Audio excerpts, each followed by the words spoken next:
UTRGV Baseball. He's Manny Mantrana. He's the head coach of the UTRGV baseball team. Good afternoon, Jonah. Usually we do this in the morning, but today we're doing it in the afternoon, so thanks for having me. Yeah, give you a chance to sleep in a little bit. Got back at midnight. Probably didn't even leave the ballpark till, what, 12:30 or so? Coaches and SIDs, you know better. We don't sleep. We close our eyes, we take cat naps, and then we're pretty soon it's the next day and you got to get going again. But yeah, at least got a few hours sleep, which is always nice. Well, you know what they say, sleep is for the weak and the tired. Well, you've played 5 games over the last 6 days, 3-2 record in that time. Start out with a sweep of North Dakota and back-to-back WAC Series wins now. That was a good weekend win for us, Jonah.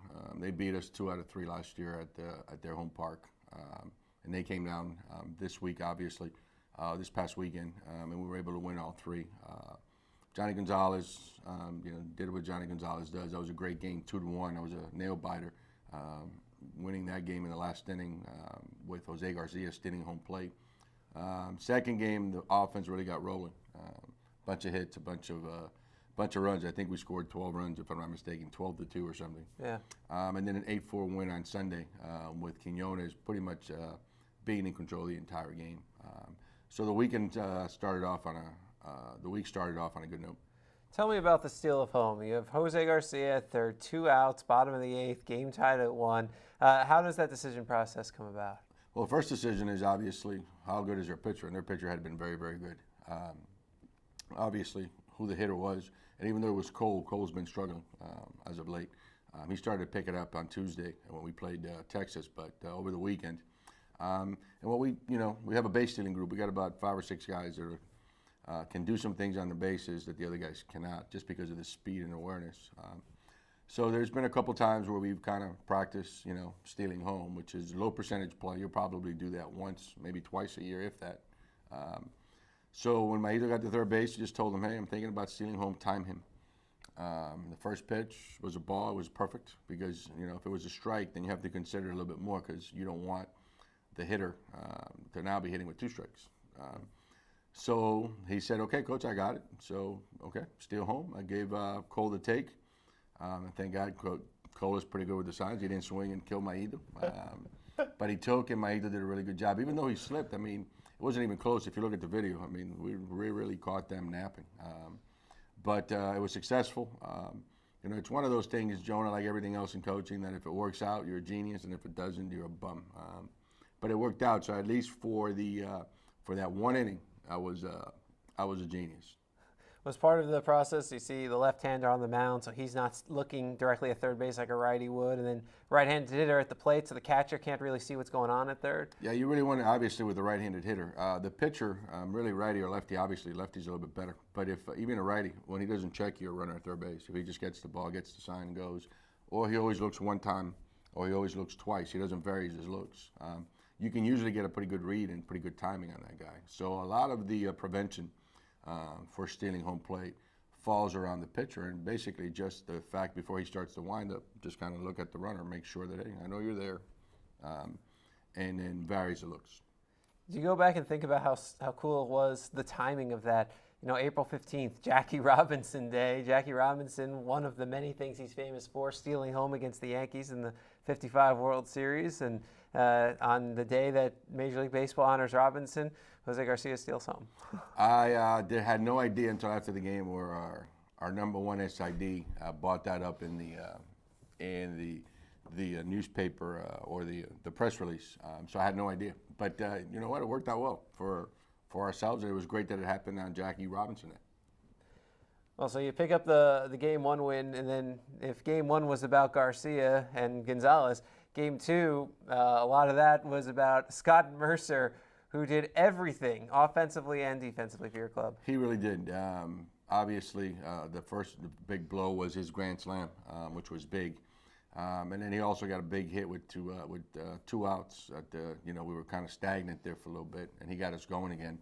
And defensively, he played great. The game was close, men on base, and they hit a line drive. He leaps, times it perfectly, comes down with it, and then had enough of an awareness to crawl really and dive to the bag and double up the runner at third base. So it was a great game for Scott, but he's had a few of those this year. He turned 2 different double plays on his own, basically, in that game. And it's really showed that how to win awareness, knowing the situation, knowing what he had to do, instead of being like, yeah, great, I made the catch. He knew that he had to get that next out. Yeah, the old HWA. It's probably the most important quality players can have, Jonah, but you can't coach it. You can gain it, but you really have to be focused, and you have to be able to anticipate things before it happens. So you really, really need to be concentrating, and it's obvious on those particular plays that Scott was all in 100%, and he showed that how to win awareness, which is vital for players to have. And then a Sunday, Justin Quinones takes a no-hitter into the 6th inning. Yeah, I did not really, was not focused on that. Usually 8th or 9th inning when I see the 0 there, then I'll say, whoa, we have a chance. But he pitched well, even though it was 8-4. We struck earlier offensively. We took a lead, comfortable lead. They scored 2. And I think he put up a couple zeros, and they scored another 2. But pretty much the entire game, he was in command. And the game ended up 8-4, which was great for us. It was a sweep that we need to do that at home. We need to win WAC weekends at home, and so that got us off to a good start. How important is it to already have 6 WAC wins through just 3 series? Well, it's always good. Obviously we're off to a good start. Now we're going to have to play this weekend. Sac State comes in next weekend. We go to Seattle, so we're going to have to keep playing. But it's a lot better than not having 6. Obviously, the only thing would be better would be 7, but it could be worse. So 6-3. Where we control our own destiny. We have a chance to, gain some ground on a Sacramento State team that's a good team, and also on a Seattle team next weekend when we travel to Seattle. That's pretty good. So we're looking forward to the competition and the challenge. With Quinones throwing that complete game, it was your 2nd complete game at that point in a span of 5 games.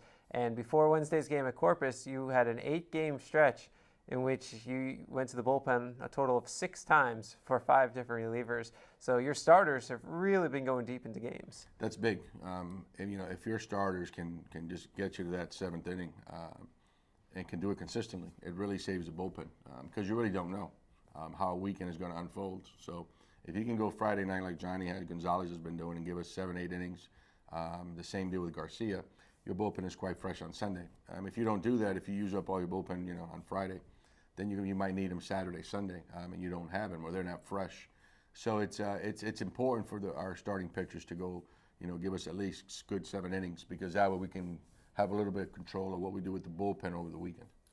You go to Texas on Tuesday, and Corey Davis has been hitting hard line drives all year. We talk about it a lot, and he finally got rewarded. I don't think his home run ball has landed yet. Yeah, I think that home run should have counted for 2. That ball just literally left the park. Over obviously the outfield fence, over their bullpen, and over the second fence.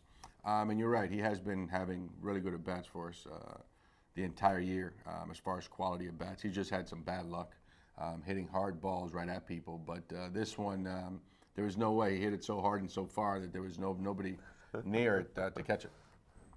Well, he comes with the home run there, and then there was a great defensive play. You've been shifting a lot this year, and it's worked most of the time, I think. And one point, you had Joseph Collazo shifted pretty much right behind the mound, and then guy hits a screaming liner towards center, and he does his best Superman impression. Collazo leaps up and dives straight and makes the catch. That was a nice play by JoJo, and it's really just percentages, Jonah. You look at the charts. There's 8 hitting lanes. You can't cover 8 hitting lanes with just 8 guys out there. You can only cover 6. So what we try to kind of do is just overload those 6 areas where they hit most of the ball. So it's just high percentages. We're going to kind of put the players where we feel he hits most of the balls. And percentages throughout the course of the year will usually work out. Now, most of the time, they'll be right. Once in a while we get beat, but again, it's just percentages as far as hitting lanes. Where does he hit the majority of the balls? And then kind of overloading those 6 out of 8 hitting lanes with your players. So hopefully they hit it there, like this one with JoJo, and when we get outs. Cole Onkar missed 2 weeks with a concussion after he and Caden Roswell had gone into the collision. And, he had a tough weekend in his first few games back, but Tuesday and Wednesday he came up with a bunch of hits and he was stinging the ball pretty hard. It was funny because before he went out with the concussion, when he ran into Caden, he was starting to get hot. Then all of a sudden he cannot do anything, really, for 2 weeks. Comes back in against North Dakota, and it's like starting fresh. But to his credit, he's such a good athlete. I mean, he's probably the quickest hands on the team. Good hand-eye coordination. Really had a good game against Texas, and then backed that up with a good game against Corpus Christi last night. So we're glad to see him get hot because he can really help us win some games. Caden Roswell also returning to the lineup. He got his feet wet at the end of the weekend and then Tuesday as well. A couple innings of defense, and then made his first start back yesterday. Yeah, it's good to have him back too. Now we're almost healthy. Obviously, Victor Garcia, we've been DHing him. He's had ankle issues, really cannot maneuver left or right too much on defense or for the bunch. And Manny Laredo, which was really swinging the bat well for us, got hit in the ankle with a pitch, and he's been out too. But we've got Caden and we've got Cole back. Now we still have to get Laredo healthy and get Victor Garcia healthy, and we should be in pretty good shape as far as health is concerned. Before the Corpus game Wednesday, big announcement, the pending start for next year of the South Texas Showdown presented by Navy Army Community Credit Union. How excited are you to see this rivalry series start? That's always it's going to be fun because now all the sports are going to get to compete with each other, and obviously there's a competition going on. Even though we're not in the same conference geographically, we're pretty close. So you're going to get awarded 1 point for every victory with every sport. At the end, you're going to get to hold the trophy. But I thought that they should have gone a little bit beyond it and maybe with the ADs putting something up on the line or something. Still time for that? Yeah, I thought, that's great with the teams and the players and the coaches, but I think the ADs need to come up with something at stake for them too. Maybe one guy wears the other guy's colors for a day or for a week or something, but I don't know. Hopefully Chris King is looking at this and, hey, big guy, what do you think about that idea? You and their AD come up with the loser at the end of the year has to wear the opposing guy's jerseys or colors or something for a week or so. If you add that kind of incentive, there's going to be extra pressure on you to make sure you're using your weekend guys for these weekday games and win these Corpus games. He probably would, hey, use your whack guys for the games. I don't want to wear their colors, but I think it's I think it's great. I think it's great for the athletes. There's something at stake now. It makes it fun, Jonah. And since we're so close to each other, I think that's a great thing that we're doing along with Corpus Christi. Well, next up, Sacramento State comes to town. You mentioned earlier that's a big series. They're a team that's right near the top of the standings. You're in fourth right now, but with the big weekend, things can get a little more cloudy. I think you could even pass them depending on the winning percentages. It's going to be a really good weekend. Good players, good coaches, good program. So it's going to be very, very competitive. All three games, I believe. So it's just going to be a matter of who's playing the game best that day. And for these three games, really have to play well. They're going to have to play well because I like the way we're playing, and we're going to have to play well if we're going to win the weekend. But it should be a lot of fun. It's going to be a great competitive weekend, and hopefully our fans will come out and support us.